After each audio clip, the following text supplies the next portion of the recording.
Okay.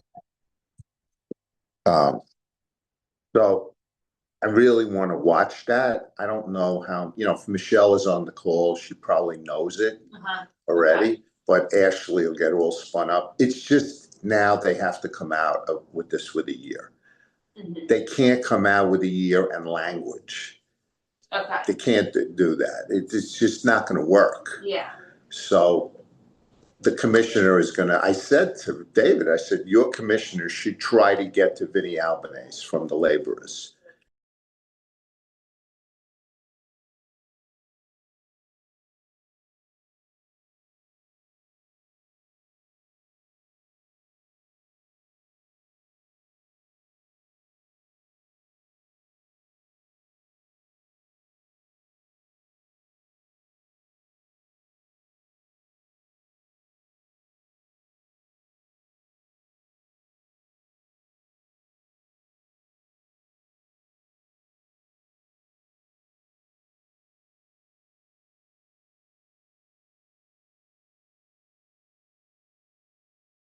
Greenway Conservancy.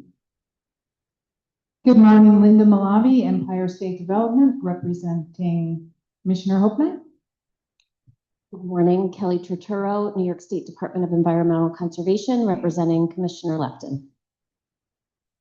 Good morning, Elizabeth Tavares. I'm Senator Michelle Hinchy's District Director, representing the Senator. Good morning. I'm Jennifer Carlquist. I'm the Executive Director of Boscobel House and Gardens, and I'm also the Putnam County representative on the Communities Council. So nice to see you, Putnam Valley.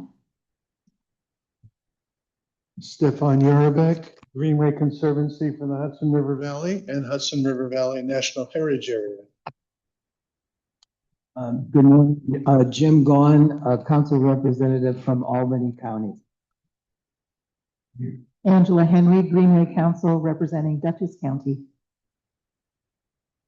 Betsy Jacks, artist, painter.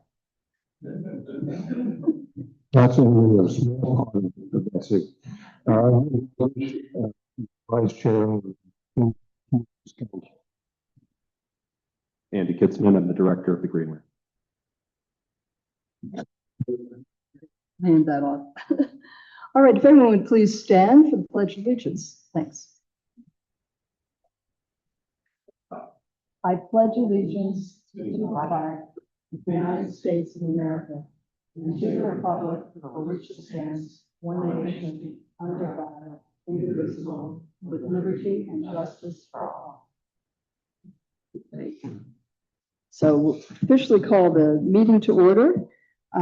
We have a couple of representatives who want to welcome you here. So Owen Rafter, Dutchess County Commissioner of Planning and Development.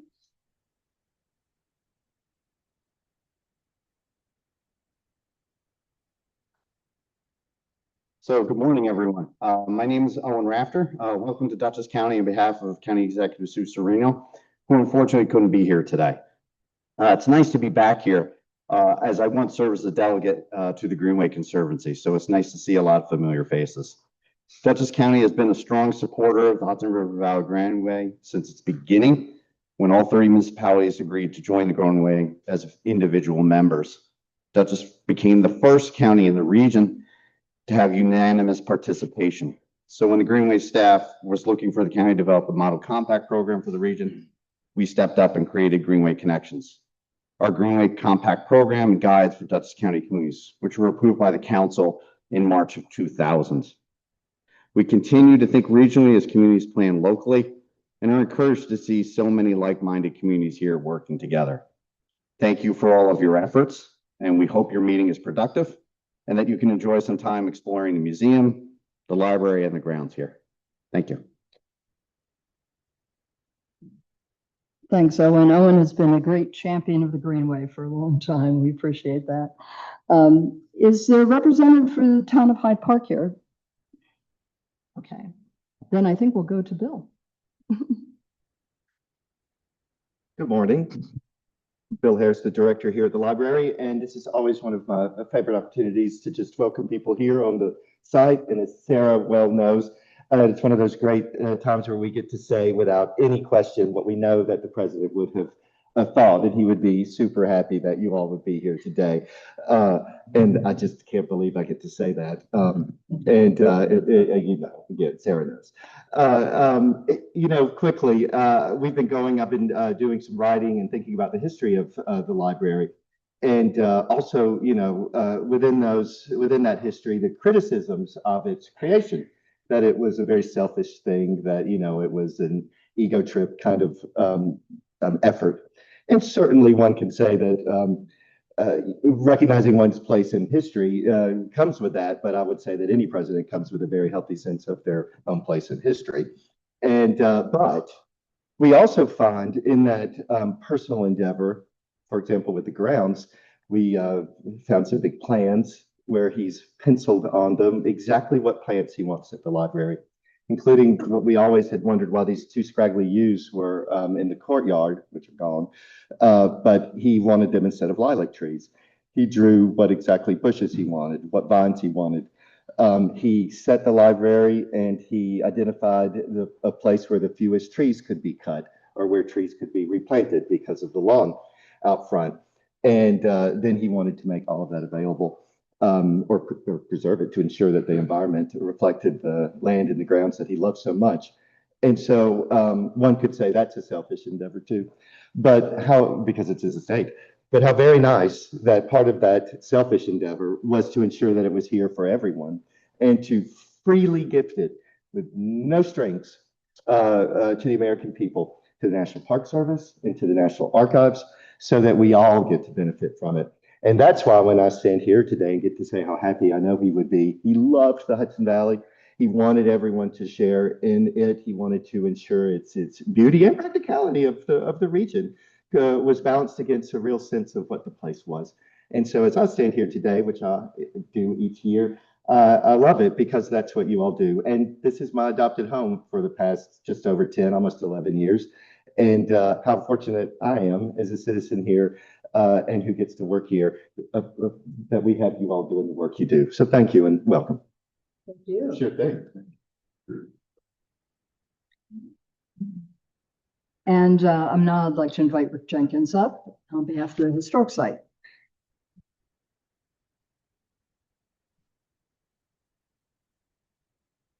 All right, good morning, everyone. I'm delighted to be here. Again, my name is Rick Jenkins. I'm the program manager for interpretation and education here at the National Historic Sites of Hyde Park. I'm here on behalf of our superintendent, Amy Bracewell, who unfortunately was unable to be here. And I just want to welcome you and thank you for being here. We're so excited to host you again. Well, I'm new to this site myself. I moved here about 6 months ago. I first discovered the Hudson River Valley about a dozen years ago when I moved to New York City. And I discovered it on a guided bike tour of the Hudson River Valley that took me through Dutchess County and Columbia counties. And I'll never forget biking through Hyde Park and like a bald eagle flying overhead right as I was passing the Vanderbilt Mansion and thinking, wow, this place is pretty special. So when I say welcome, I mean it from a place of real personal meaning. I believe in the work that you do. And like Bill said, I think that FDR would have been right behind it as well. The work of preserving communities and landscapes and histories is so critical and so central to his vision of how public land should be used. So once again, thank you very much for being here. We're happy to host you, and I hope you have a lovely meeting. Thank you.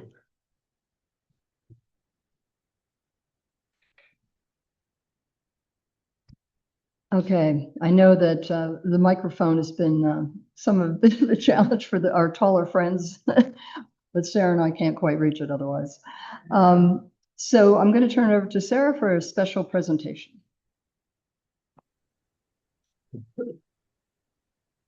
So it's my honor to recognize Betsy Jacks, as she, I was surprised to learn, is getting going on to new things and will no longer be with this board.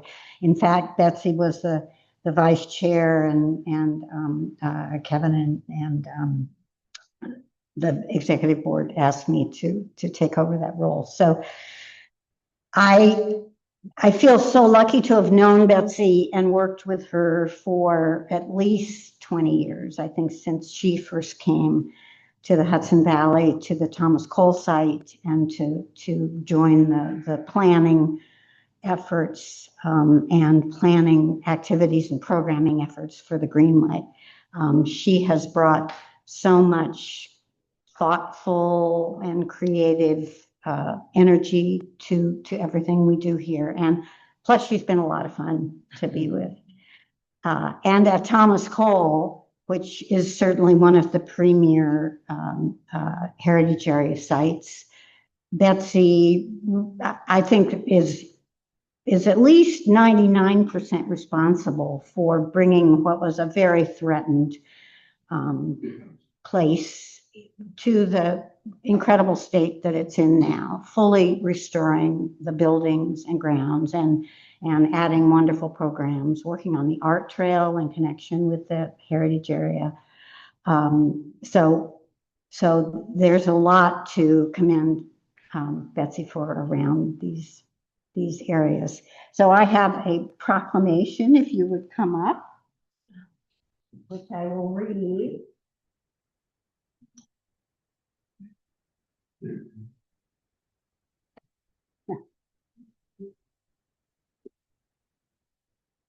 Proclamation commending Betsy Jacks for distinguished service to the board of the Greenway Conservancy for the Hudson River Valley. Whereas Betsy Jacks was appointed to the Greenway Conservancy by the Greenway Community Council in March of 2006 and has faithfully attended the meetings and participated in the proceedings. And whereas Betsy Jacks has provided the citizens of the Hudson River Valley with time, effort, and knowledge while serving as vice chair of the board. And whereas Betsy Jacks has resigned from the Greenway Conservancy, therefore be it resolved, the joint boards of the Hudson River Valley Greenway do hereby pause in their deliberations to honor and commend Betsy Jacks for 20 years of dedicated service to the communities and citizens of the Hudson River Valley Greenway. And be it further resolved that a copy of this proclamation be provided to Betsy by the Greenway as a symbol of appreciation. Oh, thank you so much.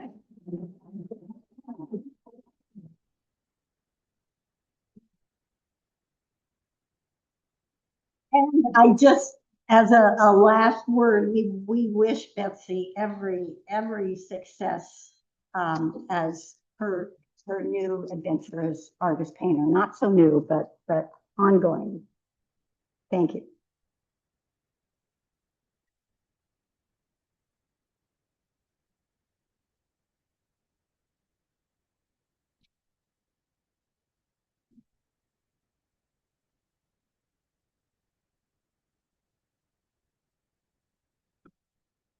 Okay, thanks so much, Sarah.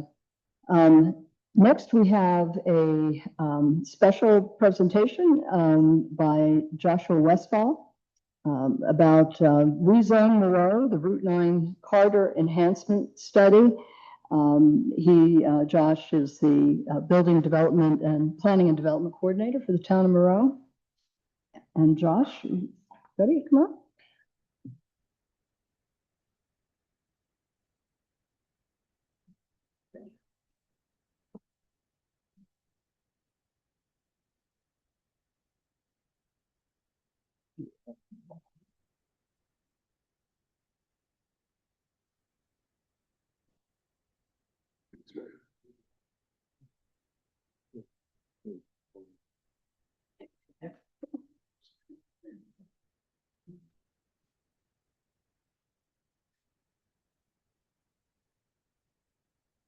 It's not you, right? No, that's me.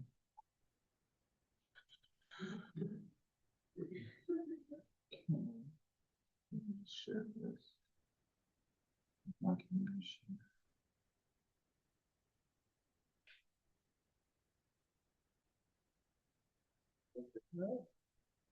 Good morning, everyone. Thank you.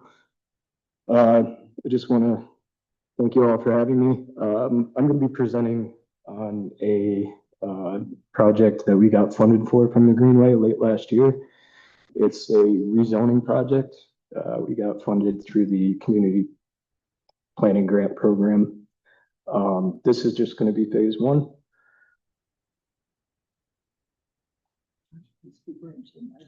Sure. So I'll just give a brief introduction to the town of Moreau. We're at the northeast corner of Saratoga County. So the river borders us on our northern border and on our eastern border.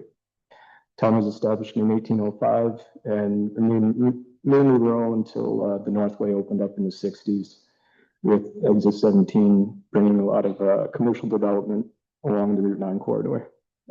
Quite a bit of you can keep talking. Yep.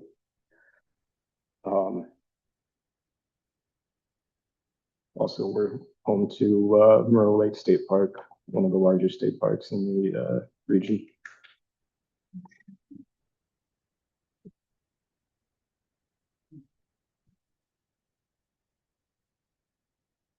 All right, thanks, Dan.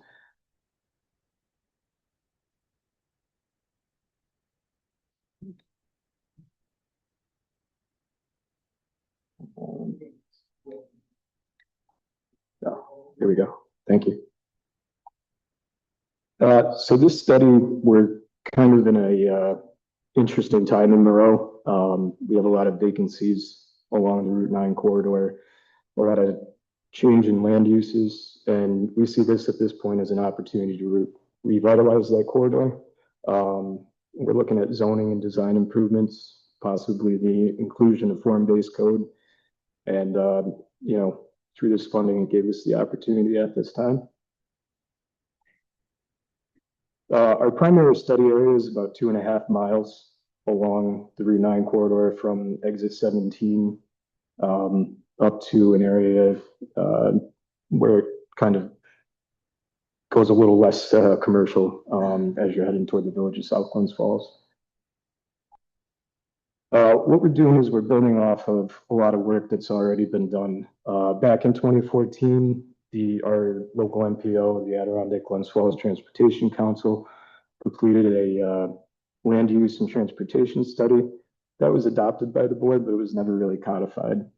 In 2021, exit 17 went through a really big reconstruction, and it reconfigured the whole Route 9 corridor, including down by the state park there. Recently, we've had quite a bit of development interest, and a lot of these have to be PUD proposals, just because it doesn't fit our current zoning needs and the demands of what people are looking for. So in 2025, when this funding was secured, we kind of got the ball rolling, established a committee for this, and engaged our engineers. We're working with MJ Engineering in Clifton Park. This study is going to look at quite a few things: land use and zoning, transportation and access, corridor design, and economic vitality throughout the corridor. This was a great match for the McHenry Community Planning Grant Program because it does hit all the major components of that: the regional planning, the natural and cultural resource protection, economic development, and public access and heritage and educational development. As a designated Greenway community, we hit those 5 criteria, and you know, with the ability to use the in-kind match for volunteer and staff time, it makes it really appealing to the town. And you know, as a small to mid-sized community, we can really get a lot done with this. So our public engagement, a couple of weeks ago, we had our first public meeting on this. For the town, it was a pretty good show. We had about 50 to 60 people. After that meeting, we had an online survey that we put out. We have in 1 week, we got about 200 responses, and we launched a project website specifically dedicated to that. On that website, we've gotten about 500 hits, and that's mostly driven by Facebook and social media. Town board is really kind of tuned into this, and at every town board meeting, they make sure they give updates to the community.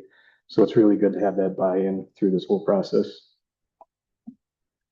So this is kind of how we broke it out, phase 1A and phase 1B. We're in the phase 1A portion, which is research and analysis. And we're moving into the phase 1B, which will inform the visioning for this. So we'll look at different design concepts, we'll draft recommendations, and really take what we get back from the survey and what we got back from the public open house and sort of package that up and get it ready for presentation. Phase 2 is what we're looking to start probably at the end of 26 into 27, and that's going to result in draft zoning code updates for adoption. So this, you can think of it as the public outreach portion of it, and the next phase will be actually doing the nitty-gritty of drafting the zoning. So again, the zoning is shaped by the residents. That's something that's really important for our town particularly. Our zoning was really last majorly overhauled in the 80s. Got updates from time to time, but nothing really comprehensive. One of the things that the town board is interested in is looking at the idea of form-based code. And that's something that we've kind of put out to the public, and it seems to get a good response. So we have it's kind of a known what would be on Route 9, the look and the feel of it, instead of focusing mainly on the use. As a result of this award and this initiative that we kicked off, we were able to secure a GEIS traffic study along the corridor and into Route 197, which goes over into Washington County. This was from the MPO, the Adirondack Glens Falls Transportation Council. And the value of that, they will fund all of it, and the value of that is up to $100,000. So it's, leveraging this into that proved to be great. So again, more on leveraging, using this funding, using our own funding that we budgeted for, and getting the GEIS traffic study is really going to allow us to have a meaningful result. So that was kind of the presentation. Again, I'd like to thank the councils, the Greenway staff, and thank you for inviting me.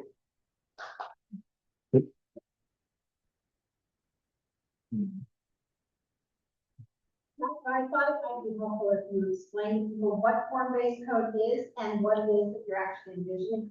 Sure. That's very intuitive to everybody who's not involved in that window. Sure. So form-based code is, you're looking at the form of the area. You're looking at the buildings, the massing, the required yards, areas, that type of stuff, instead of going down into the what the individual use is.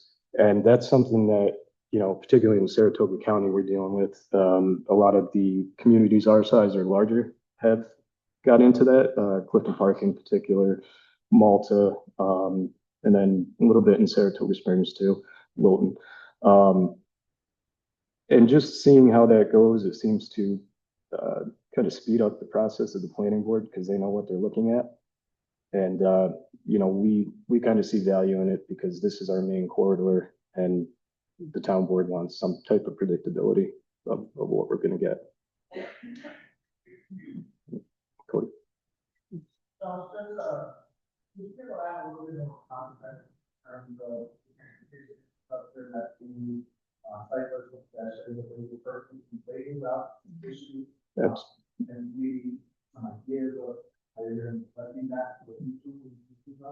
Yep, absolutely. So I referenced the 2014 study, the Route 9 Exit 17 transportation study. And what that did was it really looked at our Route 9 corridor. It called out where sidewalks should be, where bike lanes should be, even kind of shaping the design of different sites. For example, like when you're coming down Route 9, just a quick turn in as compared to this study recommended like deeper throats, getting the traffic off of the highway. Like I said, it was adopted by the town, but it was never codified. So this effort is taking a look at that and where we can put that into code, into our zoning code. We're going to do it. So.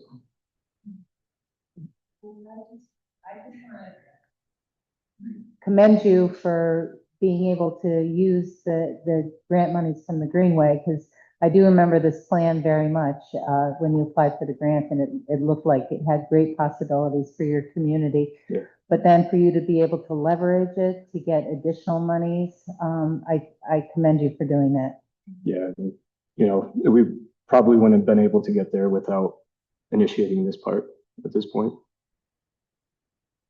Thank you.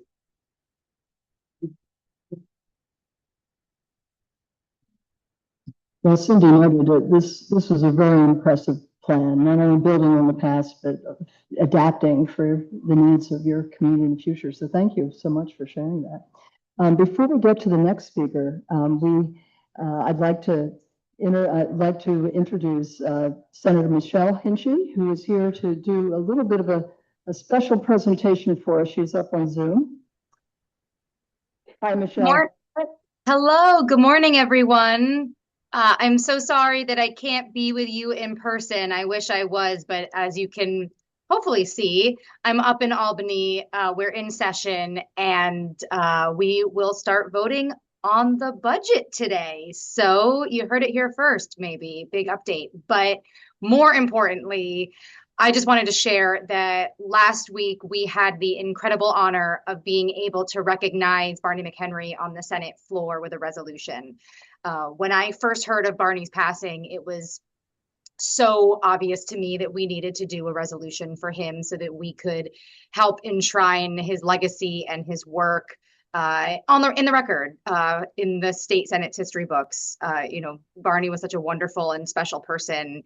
I really enjoyed getting to know him, especially being the co-chair with him many years ago to help restore the Tower of Victory. When my dad got sick, I was able to step in, and that was a really big privilege for me, truly, to get to know Barney and to see him in action and to learn from him. And we had a really beautiful moment in the chamber where we recognized, of course, his work with Boscobel, with Washington's headquarters in the Tower of Victory and the Open Space Institute, but we made some special points to shout out the Greenway, and it was especially meaningful as we had Barney's son, Tom McHenry, with us. We had Michaela Roberts from the Open Space Institute, and of course, many from our wonderful leadership here at the Greenway. Andy Kitzman, Walt Aldrich, and Meg Downey were all with us in the Senate gallery for this moment. And the next day, some of you may have been there, OSI held an event honoring Barney and his legacy, and Tom, his son, was able to bring our resolution and share that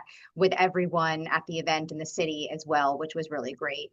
And I'll say after the resolution, you know, we hear lots of resolutions often, more as the year goes on, but I had a lot of colleagues come up to me afterwards saying how wonderful of a person he sounded like and how they really got a sense for him, and seeing his son Tom, and just really in awe of all of the work that he and so many of you and collective have done, but really being able to steward his leadership in the Senate. So I just want to say thank you, everyone, for your work. And really, it was a wonderful day to be able to honor Barney, and he will forever be in the Senate history books in perpetuity, as well as the Greenway and all of the incredible organizations that you and he have helped steward. So thank you all. It was a great privilege to be able to do it.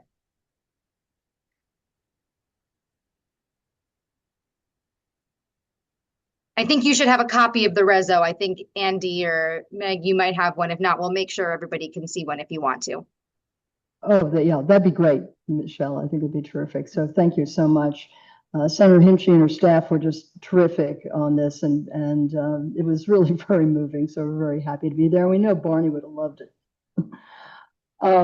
So I want to pass this over to Stefan Yarbeck, who's going to introduce our next speaker.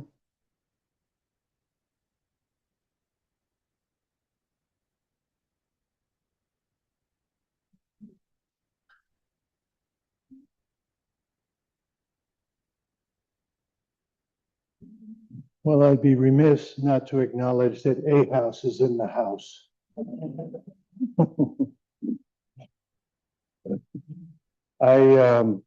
It's a real honor to introduce my friend Bob. You know, our whole task for the Greenway and the National Heritage Area is to keep the ember of history and promise alive. On this day in 1834, the Marquis de Lafayette went to his great reward. President Jackson directed the Congress to afford him the same honors that they did for President Washington in 1799. The halls of Congress were draped in black. All members wore black badges of mourning. And I bring this up because there's magic in the air with what we do. There's magic today, especially in the Hudson River Valley. When the Marquis de Lafayette passed, there was a moment where every church bell in the Hudson River Valley tolled 76 times in unison from the tip of Manhattan all the way to Saratoga and probably beyond. Can you imagine in 1834? No airplane noise, no Amtrak noise, just the sound of perhaps an occasional fire wagon bells going by. This is the magic that is brought from passion. The Marquis de Lafayette was from a wealthy family, and he believed in liberty. I'm introducing our Marquis de Lafayette. Bob Wales has been a passionate keeper of the flame of the ice boat heritage of this Hudson River Valley. It is an activity that may be threatened going into the future. There was a moment this year, a rare moment, where we could get on the ice for, I think, one day in Athens, but also down in New Jersey, reclaimed the Commodore's Cup, which was lost to the club in New Jersey some 70 years ago. So it's the effort to keep those ice boats alive, whether they're on the ice or not. And we hope someday that we will be able to bring them back. But it's that passion that Bob, we all have jobs. Bob's a preeminent architect in the area, but he caught the fever in 1989. In another 11 years, you'll qualify for landmark status. So I pose to you, let us consider that why not designate activities as an historic landmark, a national historic landmark? Something like ice boating qualifies because it's part of our social fabric. So with that, I won't go any further, but ask you to welcome Bob, and please pay attention to everything he says because he has a magical power. He's a grumpus in the Sinterklaas celebrations. And any of you who know Hudson River Valley lore know that one must behave in front of a grumpus. Thank you.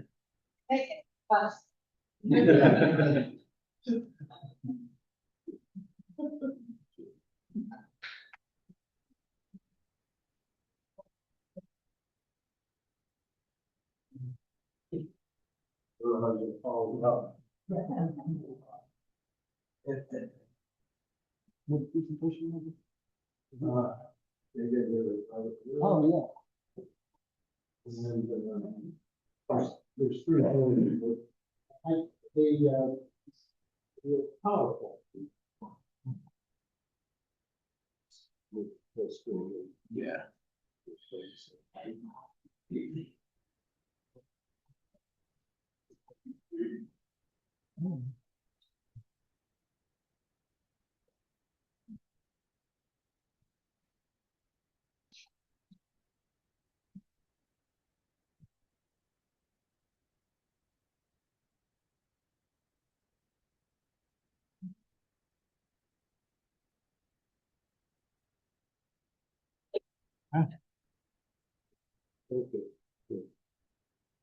Well, I have to catch my breath.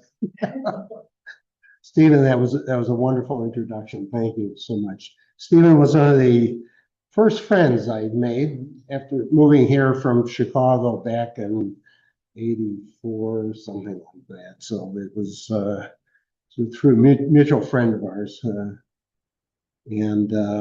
Anyway, I'm happy to be here and talk a little bit about ice boating.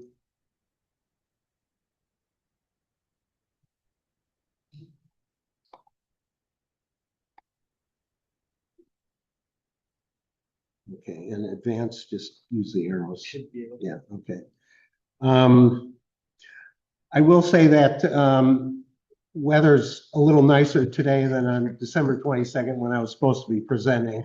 And we were in the midst of an 18-inch snowstorm that day. So I searched through those slides and updated the presentation because a number of things have happened since then that are significant. So I'll go through a little bit of recent ice boating activity, but focus more on what we're doing now as the Preservation Trust and where we hope to be going forward.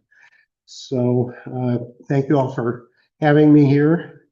And first of all, I'll start with this amazing Tiffany trophy that was made in 1890 by a gentleman from Orange Lake, Gardner Van Nostrand. This is the Challenge Ice Yacht Cup of America.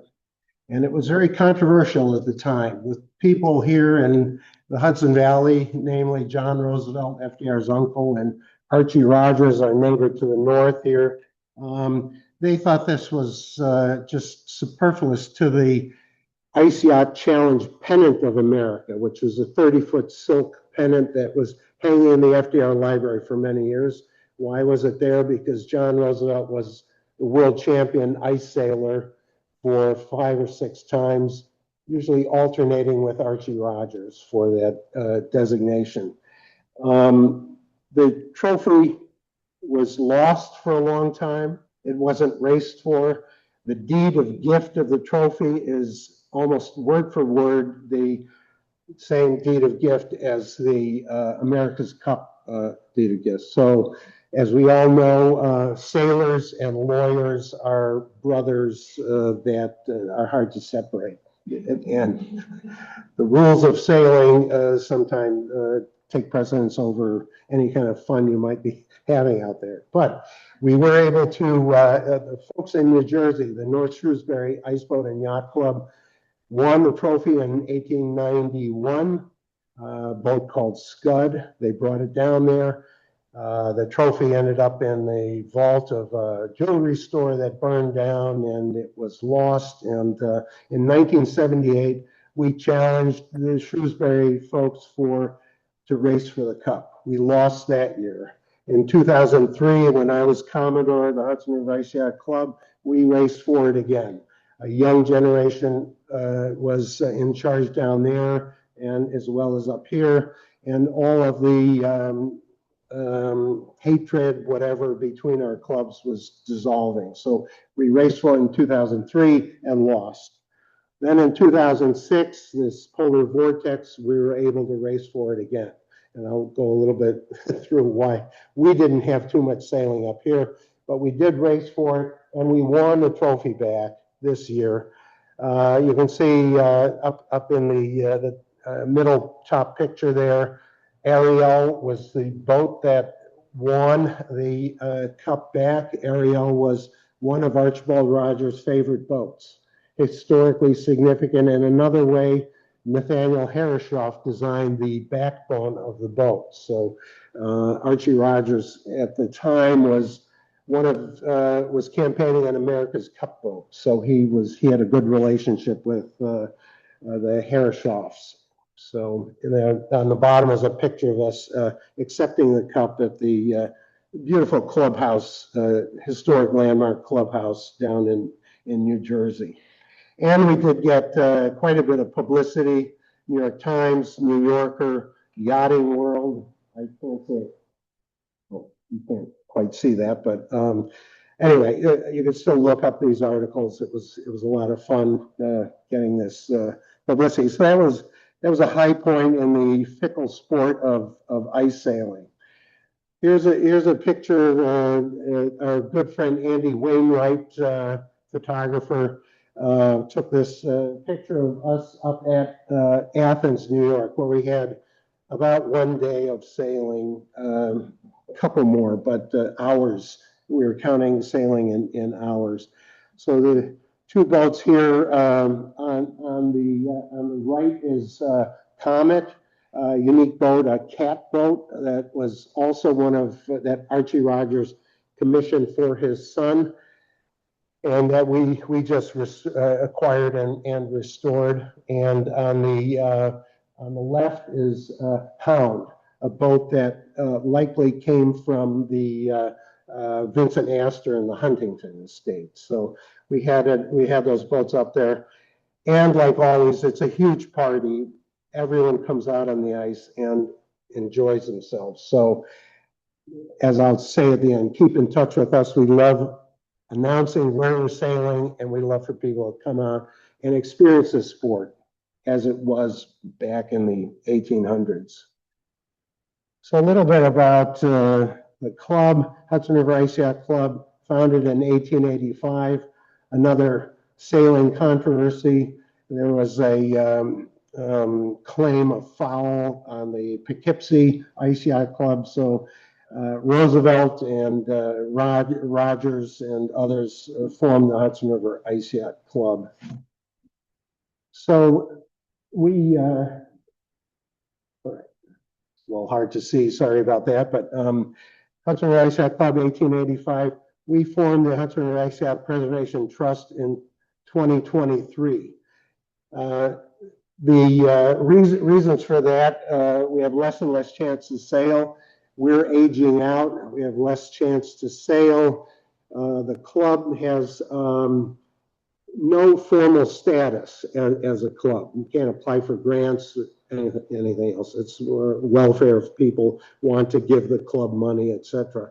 But the club, given that situation, there's about 25 boats that are in saleable shape or in very good shape, and about 30 boats that exist from the 1800s that are really at risk. They're under tarps in people's yards and not able to be cared for, and we have to preserve this legacy somehow. So that's why we formed the trust. The club, though, are our advisors. They are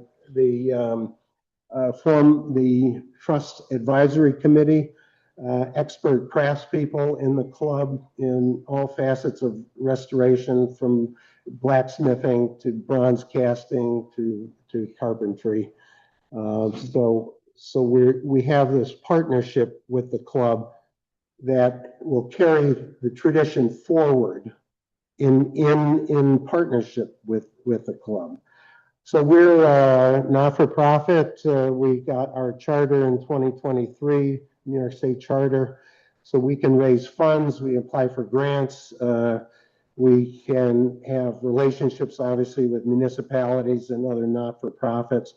And we're dreaming of having a home for a museum, what we're going to call the Museum of Ice Sailing. So that's our current objective, but being a young organization with limited finances, we're working towards that. And presenting here today is a great thing, because as Stephen pointed out to me, that making these connections once again is important, so that if you get the idea in your head that something that could help us out, that'd be very beneficial. So we're 501c3. We're registered with the state financial system, so we could apply for grants. So we've gotten that accomplished. And a little bit about, sorry that I guess that can't be corrected with Okay. So our 250th celebration, sailing on ice. What does ice boating have to do with the 250th birthday here? So a couple things. We got this for our friends in Madison, Wisconsin. Great historian there that runs their website. Deb Whitehorse sent us this. Ben Franklin inquired of the Dutch, what's this thing called an ice boat, and maybe we could do it here, resurrecting an activity that the Dutch brought to the Hudson Valley in the 1600s, mainly for carrying goods in wintertime. The boats were not recognized for their speed at the time, but for their ability to transport goods in winter. So he got plans from the Dutch for the style of boats that is still used today. And they're unconfirmed. When you might be able to confirm this for me, but Chancellor Livingston and Robert Fulton commiserated on a plan to blow up an icebound British ship in Lake Champlain in the War of 1812 using an ice boat loaded with explosives.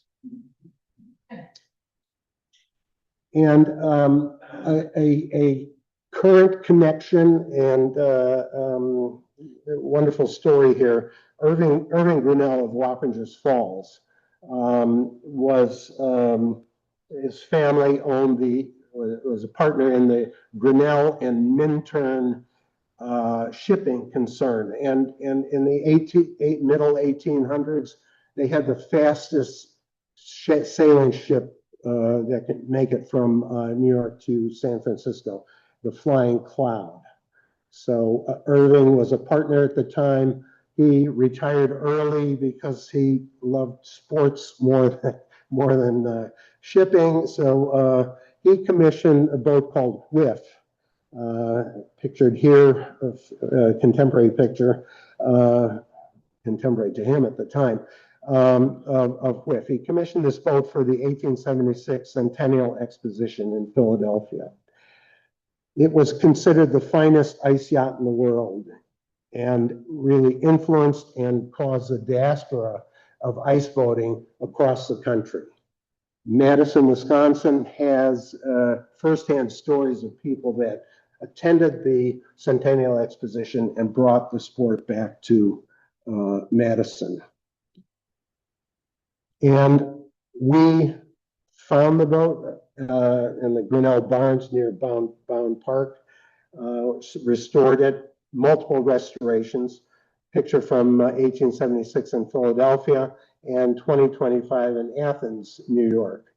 And we still sail this boat today and still restore it. So for the past for many years, we've been interpreting ice boats for the National Park Service here. Thank you, Sarah, for starting this off in 1993 when we extracted Icicle, John Roosevelt's champion ice boat, from the basement of the FDR Library and brought it over to the Maritime Museum in Kingston when it was being deaccessioned.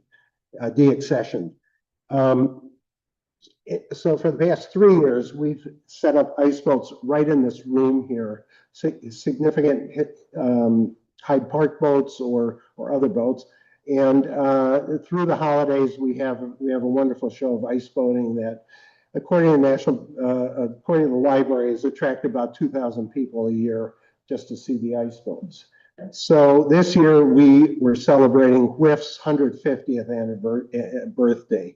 So in commemoration of that, we have the new Griffin's car for Whiff. Those were missing.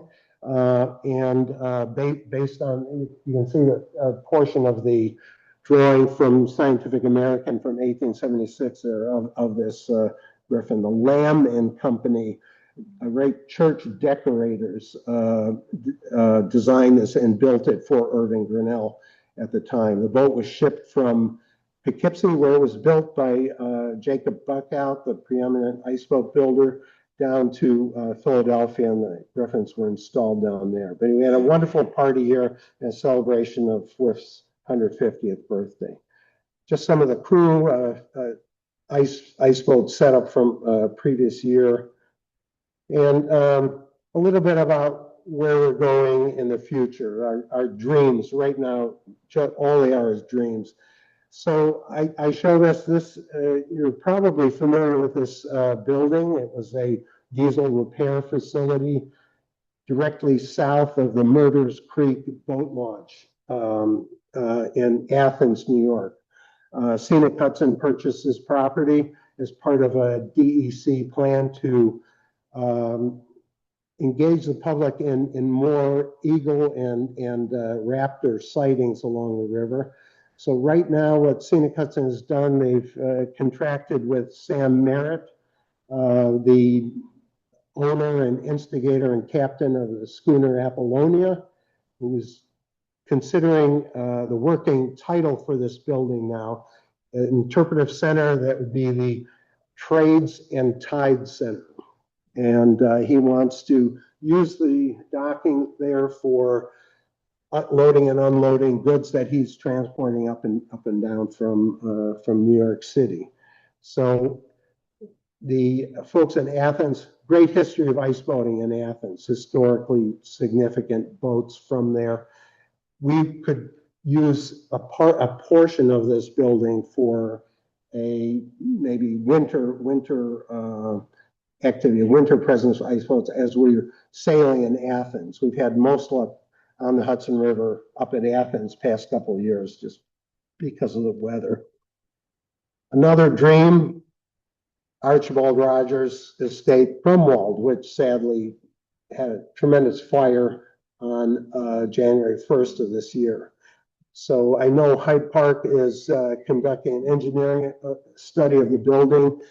A church owns the building now. We're not sure what the status is, but to relink that connection between Rogers, world champion ice sailor, the Roosevelts, it would be a phenomenal opportunity for us. So I just showed this picture because with all of these projects, given our youthful status as an organization, we need to partner with other people other organizations to make anything happen. So here, Cromwell sits on 60 acres adjacent to National Park Service, Scenic Hudson property, and Dutchess County Water and Wastewater Authority properties. So to partner on trails and other activities over the property, and then possibly having a portion of the building for our headquarters would be amazing. And thirdly, another dream is the Cornell Steamboat Shops on the Roundout on the Strand in Kingston, adjacent to the Hudson River Maritime Museum, who we've spoken to, and there's a lot of motivation to do something with this building. Again, it's a huge nut to crack. It's in the floodplain. The building would have to be flood-proofed, restoration. But this second story space in the building is phenomenal. To walk there and imagine ice boats set up in that space is humbling. So we're hoping that we can get some kind of partnership together to make something happen there. It would be a great combined activity with the Maritime Museum and the plans they have. Their master plan is to turn the Maritime Museum into something similar to Mystic Seaport. So take the entire riverfront there and turn it into a maritime center. And I guess you can't see my email, and just look us up and you'll be able to get in touch with us. But again, happy to present here, and I would encourage you to get in touch with us and keep in touch with us for any ideas you have that might help us forward this idea, because we don't want to lose any more ice boats going forward, and we want to protect what we have. And my garage is completely full of ice boats now, so I have to do something. Thank you. Yes. Thank you.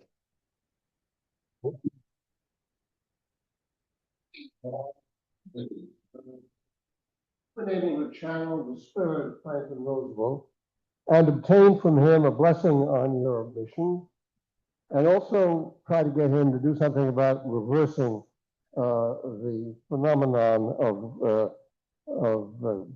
global climate change. Well, a humorous dream we've had, and who knows, with some of the money that's currently being made by corporate entities, we've had corporations approach us for advertising campaigns. So to have one of these new corporations put refrigerant tubes in the Hudson River and freeze it for us would be a great idea. But I will make sure and visit FDR's tomb on my way out. So, but one thing I didn't mention, sorry, Sarah, Stefan and Wint, we started talking about nominating some of the boats for national landmark status, and we're researching that, and it might be a possibility. We know Clearwater is currently a national landmark, so how that might work, it's a nascent idea right now. Thanks for reminding us how exciting this whole project is. Question: when it was so bitter this year for so long, why was there not ice? Why was the ice floating only a couple hours in Athens? Thanks for asking that. It seems that with changing climate, there's much more precipitation. So we had that 18-inch snowfall in December. We were very hopeful that that would, and then the intense cold afterwards.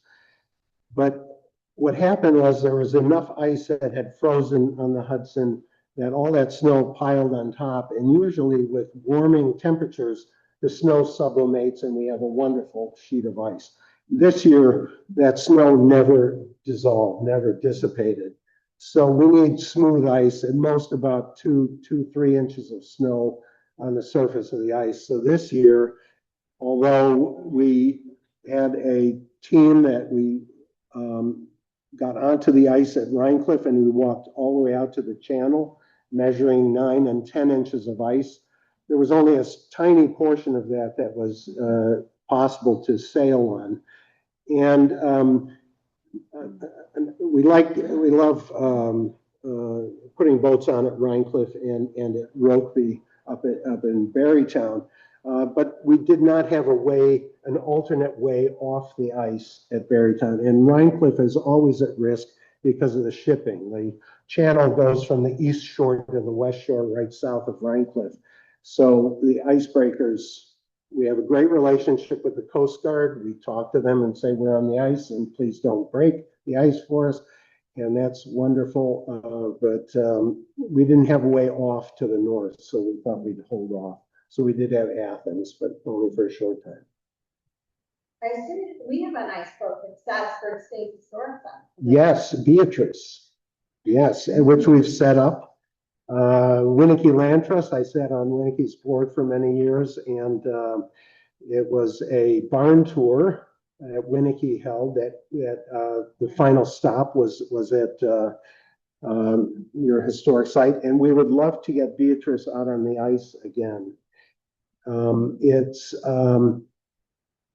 a dream. Another dream would be to have a winter fest where we would set up ice boats on the cove there, right in front of Mills Mansion, and really have people on the ice there. The channel is part of the west, so we have about a mile and a half by 3/4 of a mile of potential saleable ice. That it would be a great festival to have there. So Talk to the weather or work for the yoga program. okay, great.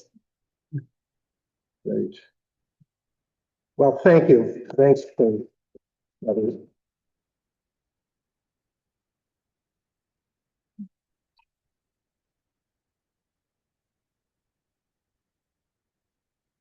Thanks so much. That was great. And it was nice to see all those cool pictures on this day. Okay, I want to just see if there are any changes to the agenda that anyone has. No? Okay, we'll move on. I'd like to call a motion for the approval of minutes of the joint meeting from March 11th, 2026. Okay, Angela, second. All right, right down there. All right, all in favor? Anyone opposed? Okay, thank you, that passes. And Kurt Getchy was not able to make it today, so we will welcome him next time.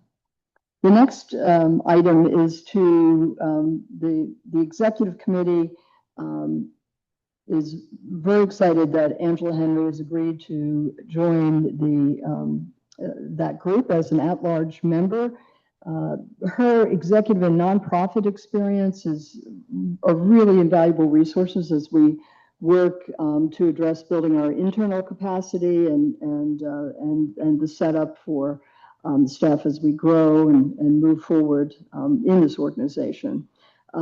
So we would like not only a motion for that, but we'd like to combine it with a motion to make Sarah Olson the vice chair of the Conservancy as well. So I'm looking for a motion to combine Angela's appointment to the executive committee as an at-large member and Sarah Olson as vice chair of the Conservancy. And so move Stefan.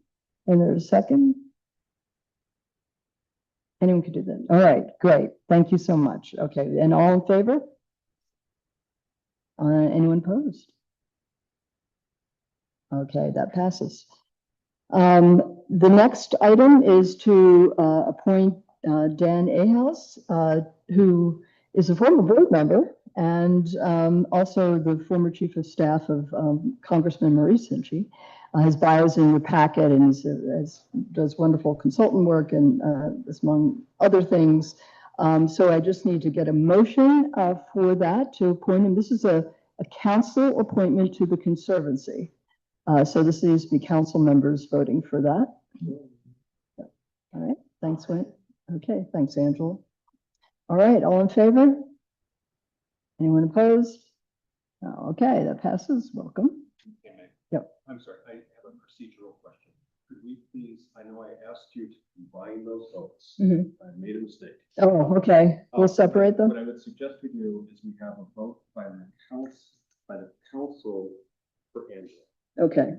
And then we have a vote by the Conservancy for Sarah. Okay. During the Conservancy. So my apologies. That's on me. That's okay. That's all right. Well, let's try that again. So Angela, as an at-large member of the executive committee, I need council members to move. Okay, that's great, Jennifer. All right, thanks so much. Okay, then we have everyone in favor on the council? Anyone opposed on the council? Okay. Then let's do a Conservancy vote this time. A motion to approve Sarah Olson as vice chairman of the Conservancy. This Conservancy members, okay, Stephen. Is there a second? All right, Cindy. All right, all in favor? These are Conservancy. This is Conservancy members who should be voting. Aye. Okay. Anyone opposed? All right, we have that. Okay, good. Thank you. Mm-hmm. All right, so I'd like to invite up Dan Jensen, who's project director for the Greenway, to do a presentation.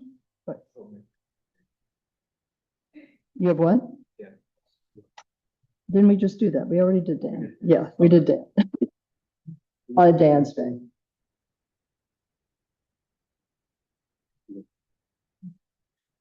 Thank you.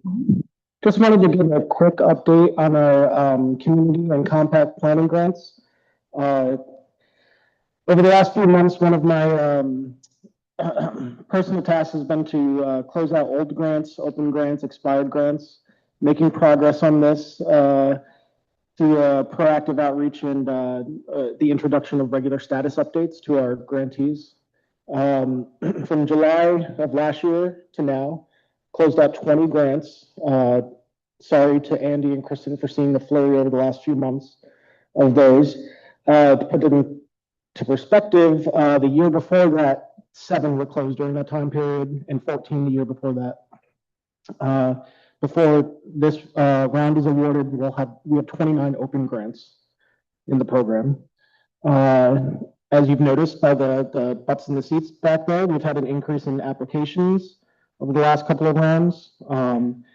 In December and this round, we've received 38 applications in the program. To put that into perspective, in the 4 rounds we had in 2024 and in last June, there were 14, and there were 16 in 2023. So we've had a great increase in outreach and, as you can see, more applications. I just wanted to give a little bit of update. Cody took a look at the geographic spread of this round of applications. We had 3 applications each from Albany, Columbia, Ulster, and Westchester counties. We had 2 from Orange, 1 each from Putnam and Rockland, and not surprisingly, we had 7 from Dutchess. We had maps from Saratoga, Washington, Greene, or Rensselaer, but many communities in those counties already have open grants like Moreau. So I'm sure we'll see them in upcoming rounds. To look at which strategy is working, we're getting more applications, which means more competitive rounds, better projects, and better outcomes for Hudson Valley communities. And Cody and I will be continuing to work with Emily to continue this momentum, so watch this space for more.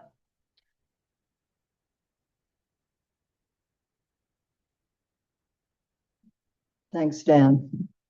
And to the other Dan, I just wanted to see if you had any words you wanted to say since you're coming back. Yeah, I'm just happy to be here. Involved with the Hudson River Valley Greenway, working with Maurice Hinchy, who is the author of this program. I was deeply involved in this organization for many, many years, and it is wonderful to be back. It's the old friend. Thank you. Great, we're glad you're here. All right. Okay, now Andy is going to announce the council awards.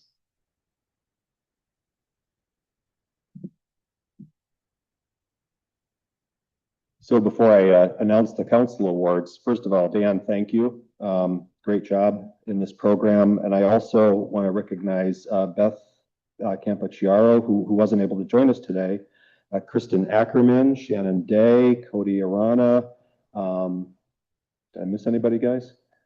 Because y'all are our test subjects for our new application, our new scoring rubric, our new program guide for the council grants. And so we'd love to hear from you in the future about what you thought of the new application. Those of you who have applied before, and I know there's several of you who are new applicants, but we are continuing to evolve our grant making process. We're trying to streamline it. We're trying to formalize it.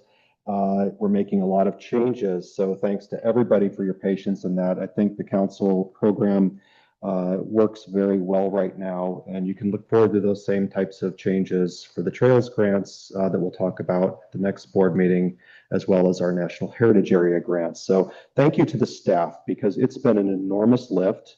It's not easy. We have staff members who've been doing this for 25 years, and we have brand new people like me and Kristen and Emily who have come in at the last minute and so we're putting all of that together, and I think we have a nice product. We're building a good team and a good program, so thank you.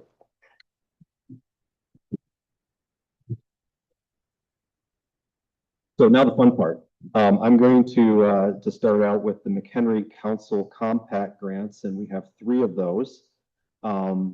We made a total recommended award amount of $104,000 that the grants committee has accepted.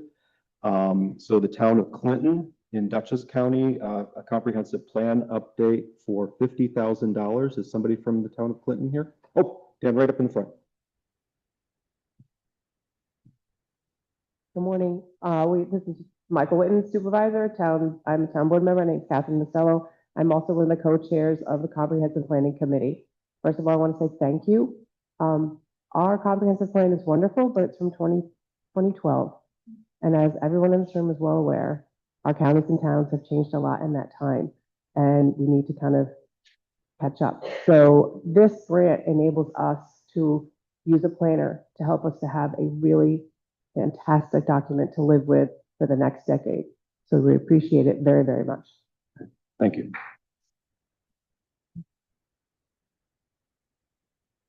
The next compact grant is the town of Poughkeepsie in Dutchess County. This is the Poughkeepsie Creek Road Rail Trail Connections Planning Project for $35,000. And is somebody from the town of Poughkeepsie here? Okay, congratulations. Town of Hyde Park, Dutchess County, the Beatrix Farron Garden at Belfield Rejuvenation Planning Project for $19,000. Thank you. Hi, I'm Ashley Gamella. I'm the Director of Horticulture and Interpretation right here at the Beatrix Farron Garden. I have to encourage you to visit today. If you haven't been, it is 100 feet from this building. So if you're not familiar with the garden, encourage you to visit and discover it after our gathering today. And we are embarking on a rejuvenation of that garden. It was designed by Beatrix Farron in 1912.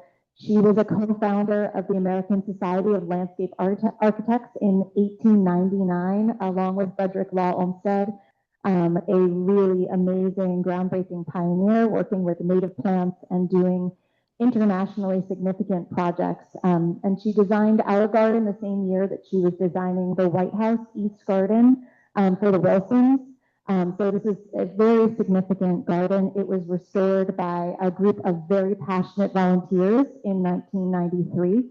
And so now 33 years in, we are ready to take a deep dive looking at the archives, both here and at the Berkeley Institute of Landscape Architecture, to really do the research to make sure that as we redesign the garden for the next, hopefully 33 years and longer, we are not only historically as accurate as we can be, but also taking into consideration invasive species, which has become a major issue in our garden. We had hundreds of feet of Chinese wisteria on our trellises, and now we have hemlock woolly adelgid in our hedges, as well as so historical accuracy, and then combining that with attention to invasive species and climate change in a public garden moving forward. So thank you to the town of Hyde Park for partnering with us, and we are so excited to be able to do this deep dive into research and planning that this grant will allow. So we're just thrilled.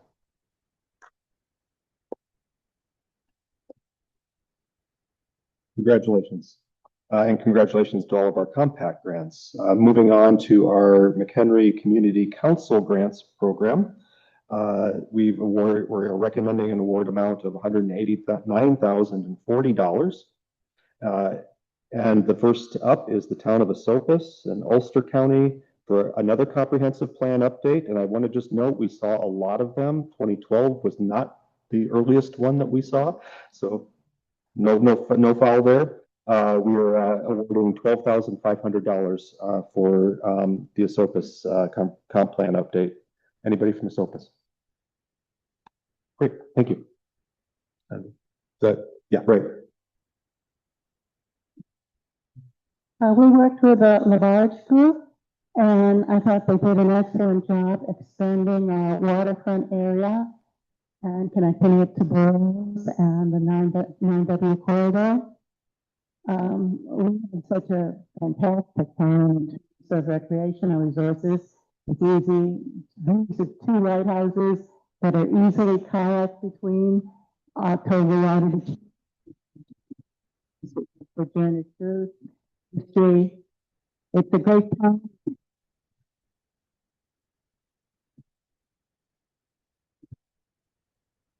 Welcome, thank you.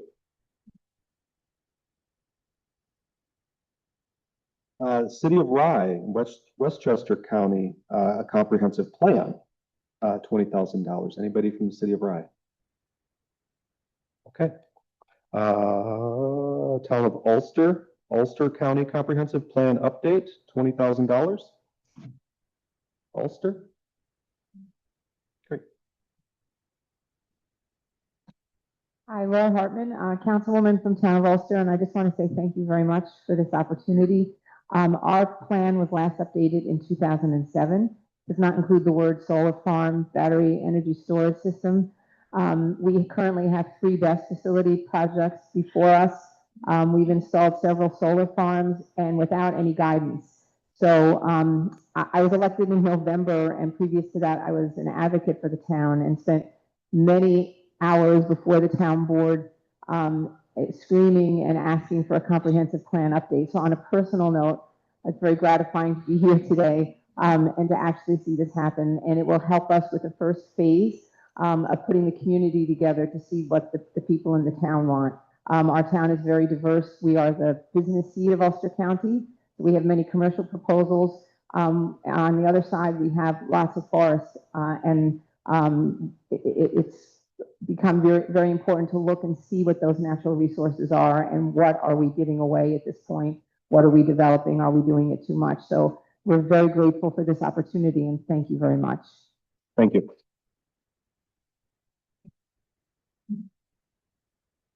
And Albany County Natural Resource Inventory, $20,000. And Jim. On behalf of Albany County, thank you, first of all. And second, which has been alluded to earlier, Albany County first on forever in being involved with you guys.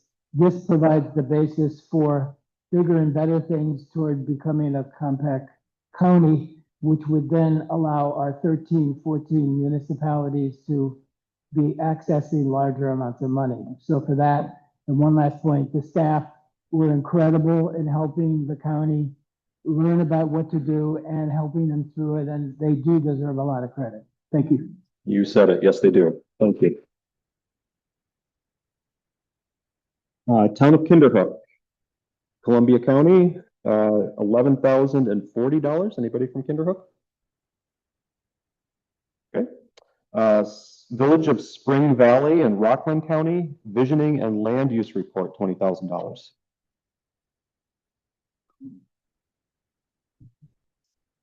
Good morning, everyone. On behalf of the Village of Spring Valley and its residents, I want to sincerely thank the Hudson River Valley Greenway and the Grants Committee for awarding our community this $20,000 grant so that we can complete the vision and land use report.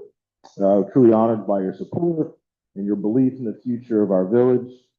The grant represents more than just funding. It represents an investment in thoughtful planning, community growth, and the long-term future of the Village of Spring Valley. As one of the most diverse villages, the most diverse village in Rockland County, we're committed to ensuring that our development reflects the needs of our residents, our businesses, and future generations.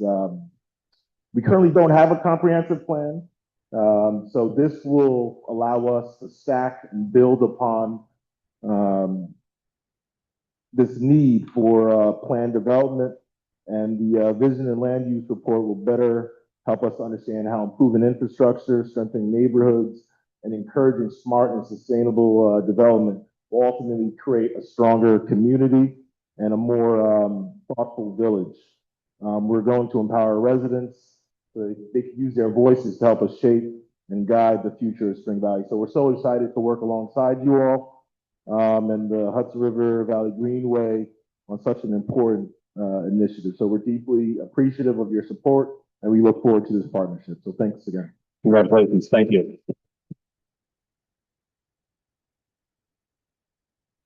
The town of Putnam Valley, Putnam County, comprehensive plan update, $20,000.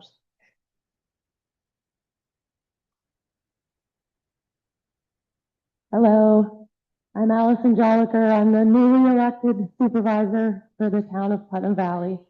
And it's been great hearing from all of you. And I'm reminded of when I first moved up I'm originally from Massachusetts, but I was in New York City for 10 years. And then I said, I'm ready to get my hands back in the dirt.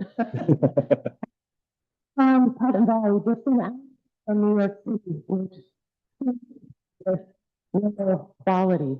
And it's something that we would still like to maintain while balancing that with smart economic development. So on behalf of the town of Putnam Valley, and thank you to people that are here with me to support me, we respectfully ask for your support in awarding this grant to help advance the update of our comprehensive plan, which has not been updated since 2007. This effort represents an important opportunity to bring residents, businesses, and local stakeholders together around a shared vision for our future and our community. As the town of Lakes, Putnam Valley faces unique challenges and responsibilities related to watershed protection, stormwater management, infrastructure, and sustainable economic development. Updating our comprehensive plan will provide the framework needed to thoughtfully balance environmental stewardship, preservation of our rural character, and long-term community resilience. It is my intention for this to be a community-driven process with a strong emphasis on public engagement and collaboration. The support of the Hudson River Valley Greenway would not only help us fund this important planning effort, but also strengthen our ability to protect natural resources and improve the quality of life for residents and responsibly plan for the future generations, a future which is changing so fast. So we would like to just thank you for your support, and we look forward to connecting on this development. Thank you. Congratulations. The town of LaGrange, Dutchess County, comprehensive plan update, $20,000. Hello, everyone. On behalf of the town of LaGrange, we are very thankful and excited to receive a $20,000 Hudson River Valley Greenway grant. This funding will provide us with the opportunity to update our community preservation plan. The town of LaGrange adopted its first open space plan approximately 20 years ago. And in 2008, guided by that plan, residents successfully approved a referendum authorizing up to $2 million in bonding for open space preservation, acquiring over 800 acres of land that was approved by a 3-to-1 majority vote. I would like to thank Chairman Dwayne Byer and Co-Chair Dita Lucas, of whom have long been involved in and continue to volunteer their time to support our town and residents while emphasizing the importance of preservation. We look forward to this opportunity to renew our plan and to further strengthen our efforts by creating a preservation fund that will build on the progress we have already made. Thank you. Congratulations. And the Village of Altamont, Albany County, comprehensive plan update, $5,500. Me again. Maybe this is the record. It's an update from a 2005 comprehensive plan, and without this small but significant amount of money, I don't think the village would have been able to jumpstart this in a way. So for that, and for the staff again who helped with this, really appreciate it. And just a post note, maybe it's many years late, but we want to thank you for the Village of Altamont for a grant that helped us put in place the one and only Museum in the Streets trail designated by this group that uses our archival photos of our 26 historical buildings in the smallest municipality in Albany County. So anyway, thank you twice, actually 3 times. You're welcome 3 times.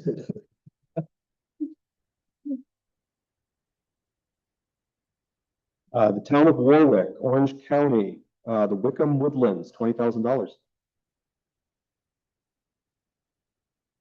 Thank you. On behalf of the town of Warwick, we'd like to thank you for this grant.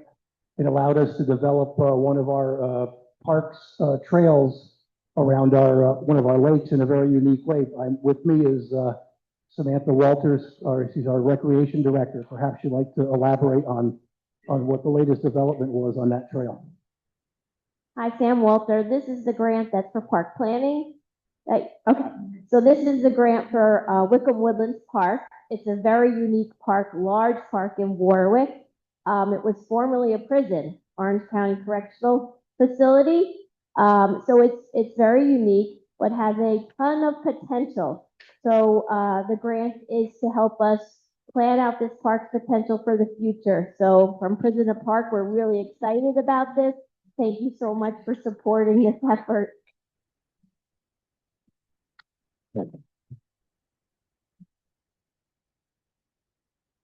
Once again, thank you to the Greenway Council for this grant. Thank you. I will make a quick note from a reviewer review our deliberations.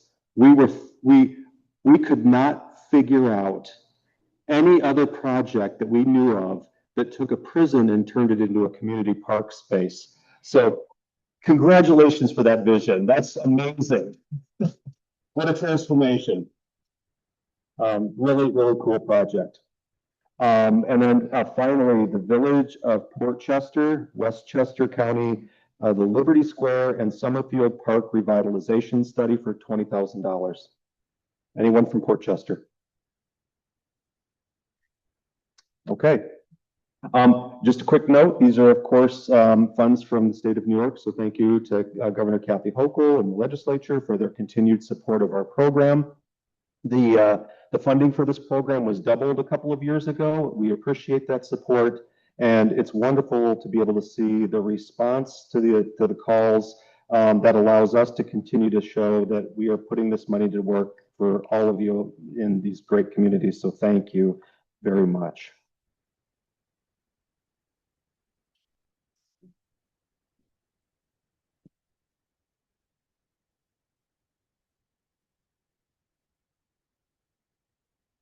Okay, I'm going to be calling for a motion to approve these grants. And first, are there any recusals? Okay, thank you, Jim. So if I can have a motion from members of the council to approve all the grants that you heard Andy read off. Okay, so move, and then second. All right, Linda. All right, and everyone in favor? Aye. Okay, anyone opposed? All right, thank you so much. That carries, and I will now pass the meeting over to Sarah. Thank you.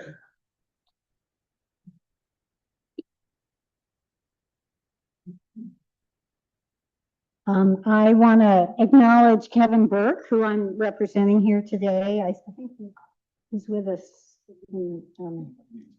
Okay. So on Kevin's behalf, I want to call the meeting of the Conservancy to order, and also ask Emily Lavin to come up and give us Emily is the Communications and Outreach Director, and she's going to update us on those activities.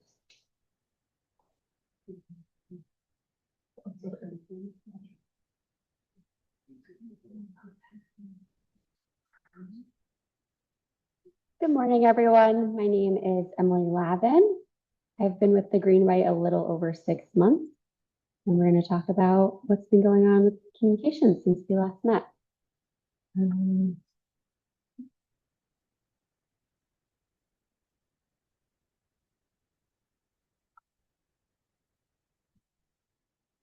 Did we?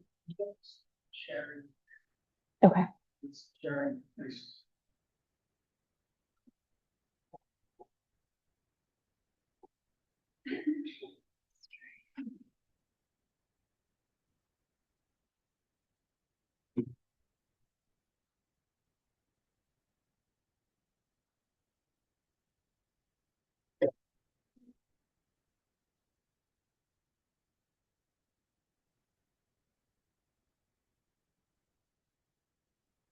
One second.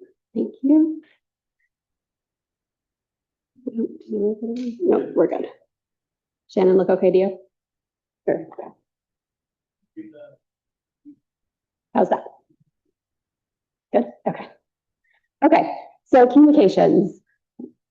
As you may know, we underwent a strategic planning process in the fall. And out of that process, one of the main takeaways was that we need to improve our brand reputation and awareness of our brand. So how we're going to do that is develop a communications strategy that modernizes the Greenway's communications. The last 6 months have been a period of discovery, and now we're moving into the implementation phase and proactive communications. So as Dan mentioned before, we saw a really increase in our applications received. And we're taking a very data-driven approach. So all adjustments that we're making to our communications, we're watching, we're monitoring that our programmatic outputs are the way we want them to be moving. So just to reiterate what Dan said before, we saw a great increase in applications so far this year, 119% increase in heritage development grants, a 215% increase in event sponsorship funding applications, a 15% increase in McHenry Community Planning Grants, with another round later this year. And we're already at 50% of Conservancy Trail grants from calendar year 25. And we have another round coming up in July. So again, this is a metric that we're closely monitoring and we're very happy to see. Another way we're looking at our data is what are people interacting with in the communications we send out. So our example here is from our monthly newsletter.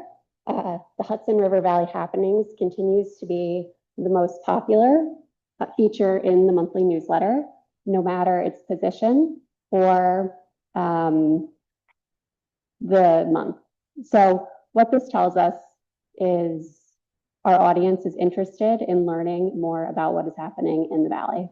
So we turn that into an action as we begin to separate our audiences, like we talked about at our last board meeting. We should be focusing on this audience that wants to know more about what's going on and plan a trip. We continue to work on our Hudson River Valley Greenway website. So we have completed updates to our About section, making it a distinct landing page from our homepage, where you can find information about board meetings, our history, and our strategic plan. We've also updated our National Heritage page, and that sends our partners directly to the services we provide, right? So you have the quick link to order your brochures, a quick link to list your events, anything you might need from a partner level very quickly. And then as we continue to work through this process, up next is the News Center. Then we're going to update our community planning pages, taking in information we found from the last grant application process and making sure it has the most relevant information to our constituents. And then we'll be working on our trails page. Once we complete this, we're going to go back in, make sure everything is operating the way we want it to, and people are able to find the information that they need very easily. And as we wrap up this project, we're starting to look at our other websites as well. So we actually have 4 other websites. There's the National Heritage website, the Ramble website, the Hudson River Greenway Water Trail website, and the Empire State Water Trail website. So by the end of the year, we're going to be taking these websites and building a new single website that incorporates all relevant recreational educational information, reduces redundancies, makes it easier for people to submit events, and makes it easier for people who want to visit the Hudson Valley to know what is going on with heritage tourism.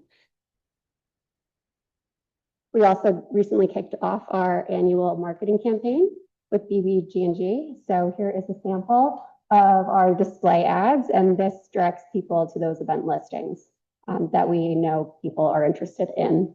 So this is one sample of a creative set. We also have a creative set that is directing people to the Train Tour app, Hudson Valley 250 and beyond, which we're going to talk about a little later in the program, and the Ramble. So these will roll throughout the summer, and we'll be closely monitoring the results. And then we have a little video here. So this is a new tactic we are using this year. So I'm going to play it. Can we hear? No. Okay. Well, basically, it's highlighting all the things the Hudson Valley has to offer, right? We have beautiful heritage sites, picturesque towns, and beautiful trails that people can explore. So we can share the link with you. That is up on YouTube now. Your weekend. And then how can you be a steward? You can continue to share information with your network. If you're interested in being involved in our communications, please feel free to reach out. Post your events on the NHA website. Sign up for our monthly newsletter. And as we ramp up our social media, please engage with us and share posts, and we'd be happy to share your content as well. Any questions on communications so far? Okay, great.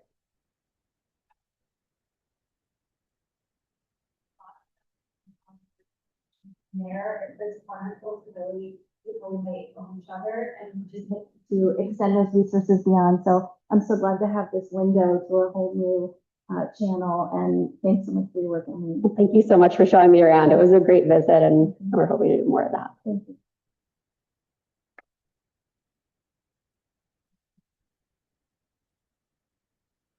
Thank you, Emily. Those are really great looking new designs for, I think this is all really exciting. Next, we would have had Beth Cavachero, who's the Trails Program Director, talk next about these designations, but Cody Arana is going to do it for us in her absence. So, Cody.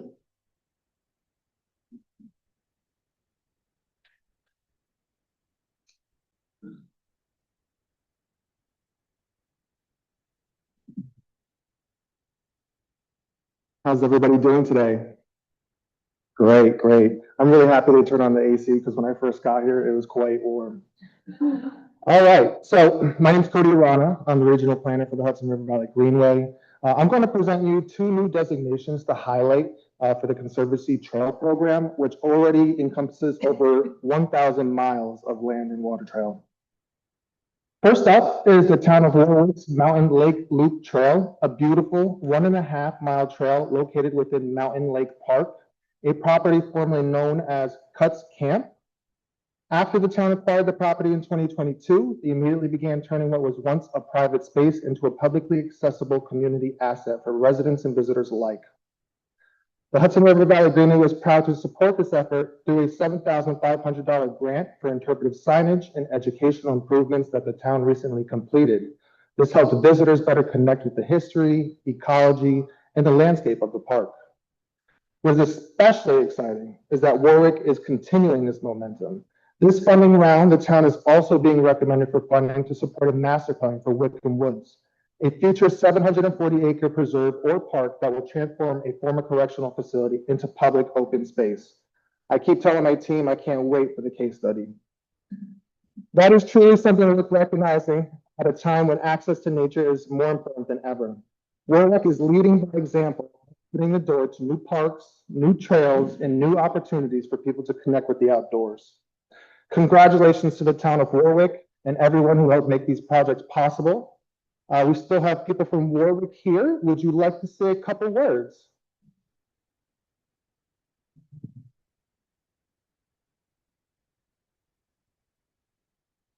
Just once again to say thank you for giving us the funding to help develop the plan for this. I was just a newly elected councilman when we first acquired this prison site, and we didn't really quite have a clear vision as to what we were going to do with it. But we reached out to our community, got some great ideas, and this place just turned out to be more than anyone could possibly imagine it turning into, and it still has so much more potential. And I don't know if Sam wants to add anything to it. We're going to have a nice arboretum and an amphitheater, and within the two fences, there's a perimeter fence and there's an inner perimeter fence that kept everybody in. Now we're keeping the deer out, but we're working on setting up an arboretum, and we've got some great ideas for this area. So the trail grant is at a different park. That's Mountain Lake Park. That was formerly Cuts Camp. So it's 85 acres of land, didn't have any marked trails. So this grant really helped us to mark the trails and put in interpretive signage and benches along the way. And it's well loved, well used. So we really thank you for helping us get that trail open and running at Mountain Lake Park. Yeah, so just to reiterate, they're turning a camp into a park. Now they're turning a correctional facility into a park. I'm really hoping Walmart's going to be next. Congratulations, guys.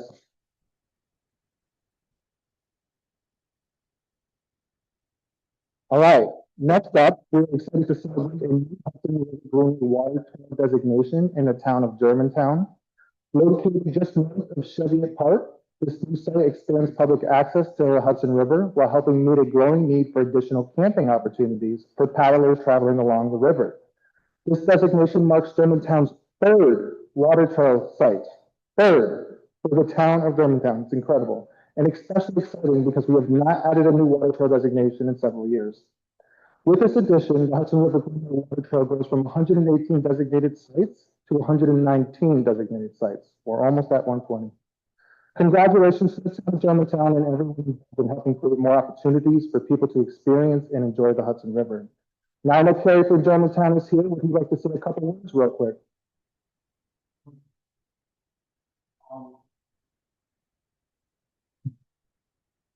Thanks, Cody, and also thanks, Beth. You've really described the park pretty well. So it's just a wonderful synergy today to be designating Ice House Landing, because ice houses are one of the big ice-related heritage of the Hudson Valley to go along with the ice boats that we heard about earlier. So that's just really a great synergy today.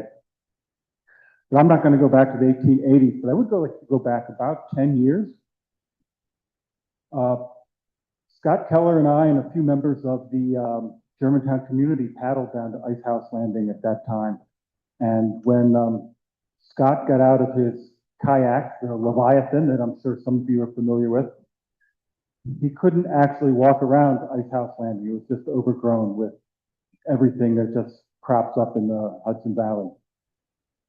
Since then, we've had 10 years of volunteer effort that have cleared the site, that have created two somewhat separate areas where camping is permitted. And this is a very unusual site because you can't drive to it. It's only a water accessible site. But if you want to have a wonderful picnic or perhaps even spend the night, it's a great place to do so because it's fully natural. There's no visible houses on that side of the river. It's just a small piece of land that sticks out into the Hudson with the backdrop of a cliff that the railroads created in the 1850s. So it's a wonderful addition to your set of water trail sites, and we're very happy to be designated today. Thank you very much.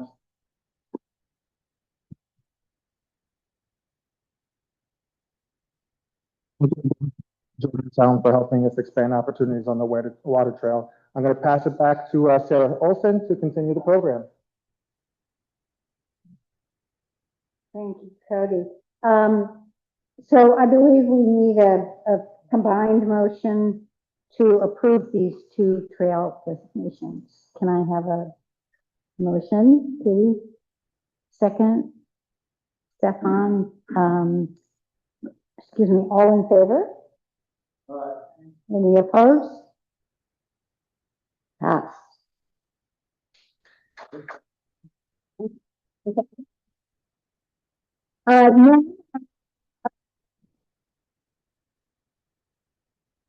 River Valley National Heritage Area. Back to Emma, who's going to talk about the ramble.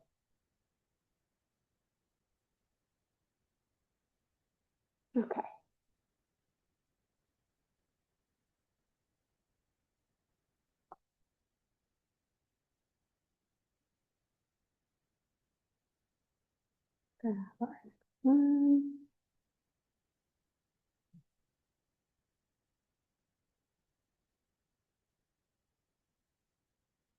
Just make sure everyone can see it quickly.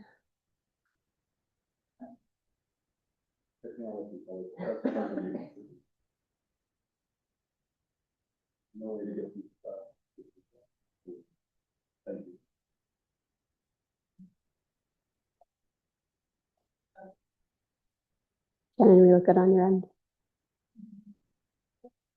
Okay, great.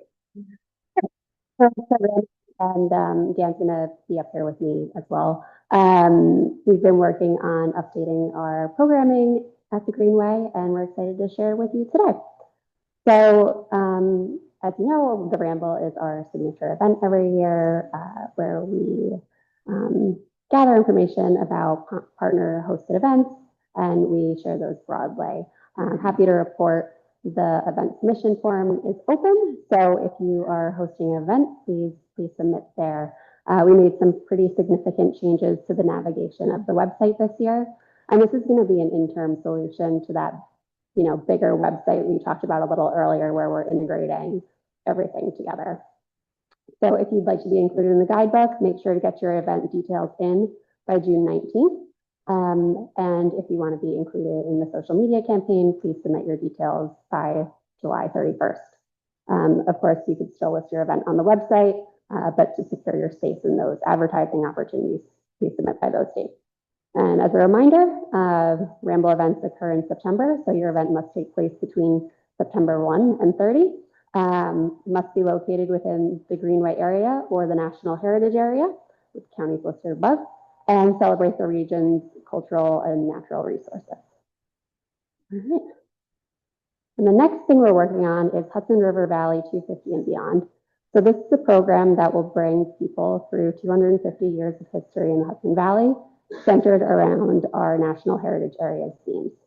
So we'll be starting in July with an events focused on the American Revolution. August, we'll be moving to arts and architecture. October, corridor of commerce. November, freedom and dignity. December, environment. And there's no September event because we will be celebrating the Ramble. So lots of events happening then. But we're excited to share more news on this. The other thing that this series is doing is combining recreational opportunities with heritage tourism. So blending those things that the Greenway and the National Heritage Area do into a cohesive model that engages people who might not be particularly interested in one area to begin with, but by combining them might be interested in engaging in these events. Saying the same thing again? No, you said it best. All right. Other throughout the valley, right? So the first events are focused on the lower half of the valley, and the latter events are the upper valley. So, you know, really engaging partners throughout the region. And it also becomes a great framework for partner engagement and storytelling. So, you know, our theme in July will be the American Revolution. All content that we're doing is going to be focused on the American Revolution that month. And a nice way for us to build out our calendars and really start doing some more of that proactive communication. So if you're interested in partnering with us, or you have a site that's related to one of these themes, reach out. As Jennifer mentioned, we were at Boscobel a couple of weeks ago. They graciously welcomed us. We were also at the Hudson River Valley Institute, and we want to be out in the community. So let us know you're interested, and we'll set up some time to meet.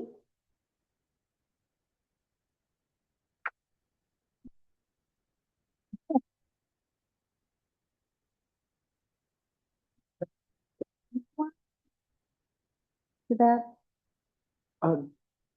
No, I'm good. Okay. Report. One of my challenges is making sure that all of my staff get airtime for all the work that they do. So it is a challenge. And Dan has put a lot of work into that 252. So Emily, thank you for presenting it. And Dan, thank you for your leadership on that project. I really appreciate it. I realize that we're running up on the end of the meeting here. I will be fairly brief. I did want to note one more thing on our Hudson Valley 250 effort, and that is that we're also supporting and being supported by other state entities within the system. In particular, we had a really nice conversation with Daniel McKay, the Deputy Director of Historic Preservation for OPRHP, about our 250 efforts and how we can be more participatory with some of the programs that they're doing, so that we're integrating them. And we touch with the folks at I Love New York in terms of their calendars, and the State Historian's Office in terms of calendar listings, et cetera. So more to come on 250 as we move forward.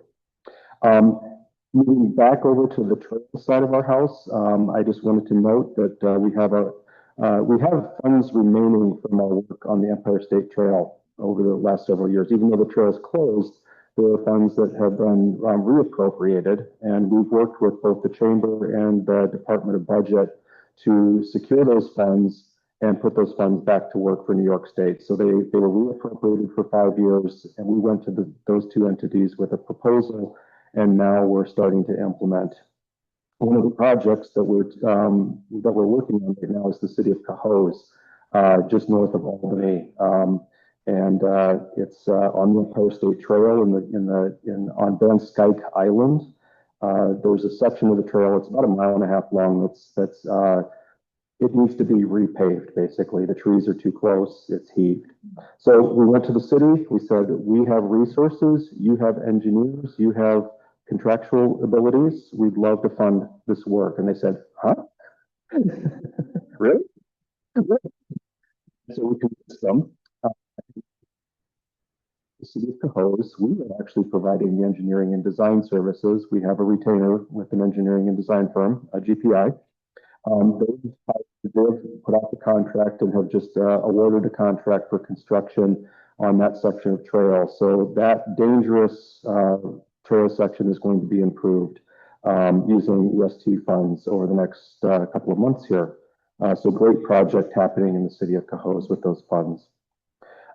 Speaking of retainers, there's an RFP in your packet. I believe it's the last item in your packet.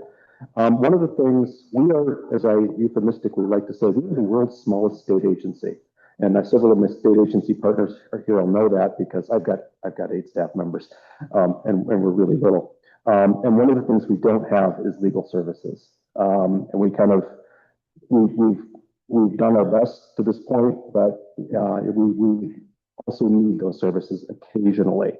And so there's an RFP seeking retainer services. This is not a monthly retainer where we pay monthly. This is an on-call type of retainer approach. So we're being very specific about it. But my call to action for you is if you know of any who are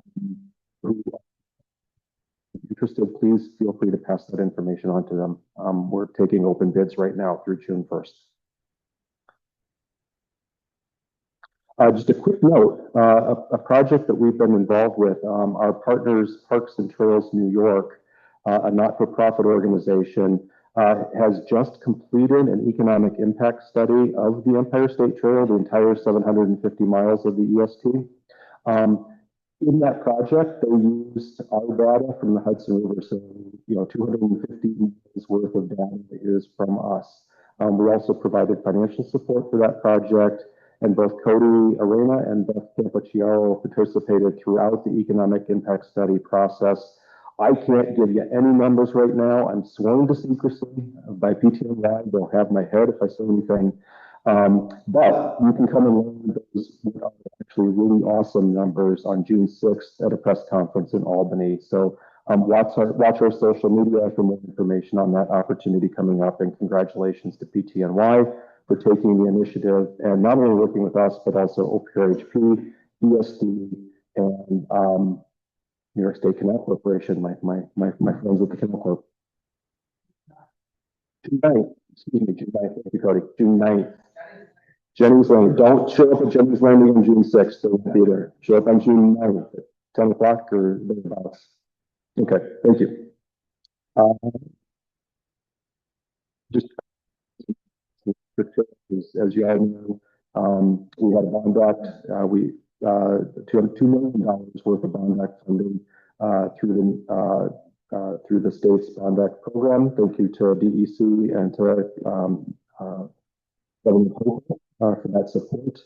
We finished that project late last year and just held a press conference with DEC and also a hike bike event where we went for a walk and a bike afterwards to experience the recently completed trail section. So, and that was part of an Earth Day celebration. So again, nice partnership with our much larger state agencies. Thank you for all of that.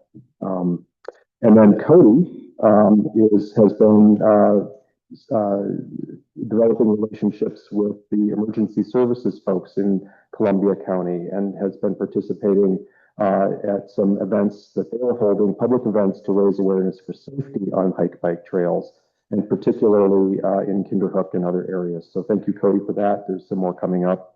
And all of my staff, I'm not going to go through all of these, but we are increasing our presence at conferences and workshops, both within the state and outside of the state, to continue to champion the work of the Greenway, continue to build relationships and find those connections with our partners. So thank you to staff for the energy and support, in presenting and working at all of those different conferences, et cetera, around the area. And I think I will leave it right there. Are there any questions for me before I stand down? Okay, lunch is all around the corner.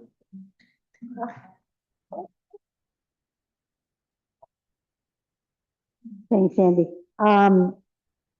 Here's a call for any or people want to bring up.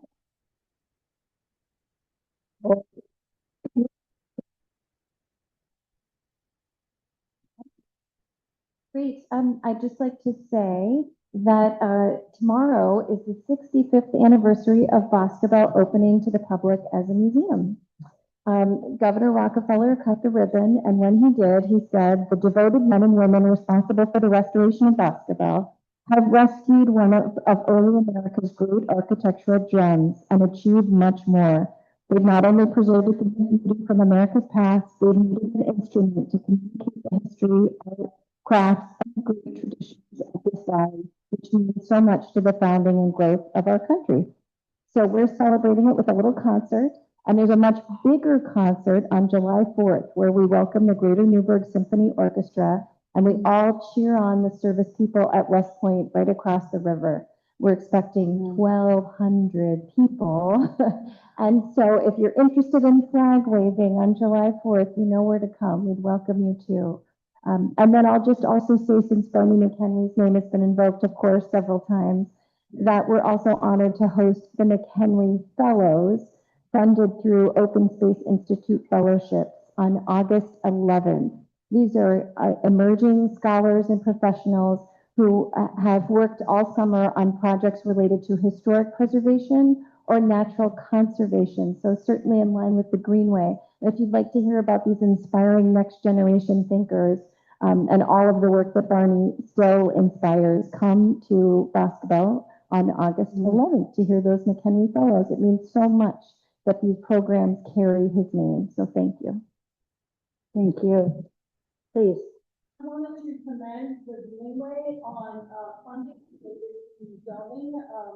I've been on the council for a few years, but I can't recall that kind of funding, and I think it's a really smart use of money. So congratulations on doing it. Thank you. Any other? Just very quickly. I'm with Greater Hudson Heritage Network, and I just wanted to thank you all for the Greenway, the Hudson River Valley National Heritage Area, and the Hudson River Valley Greenway for sponsoring our Revolutionary Roundtables series. We've had 3 already that have been held. We have 2 more that are coming up. Just wanted to thank you all. I have some information I'll put out for you on the word roundtables. But also the gentleman from the ice sailboats. We should talk because we have a conservation grant program that funds the conservation of museum objects. So I want to catch you before you leave. All right. Thank you so very much. Thank you.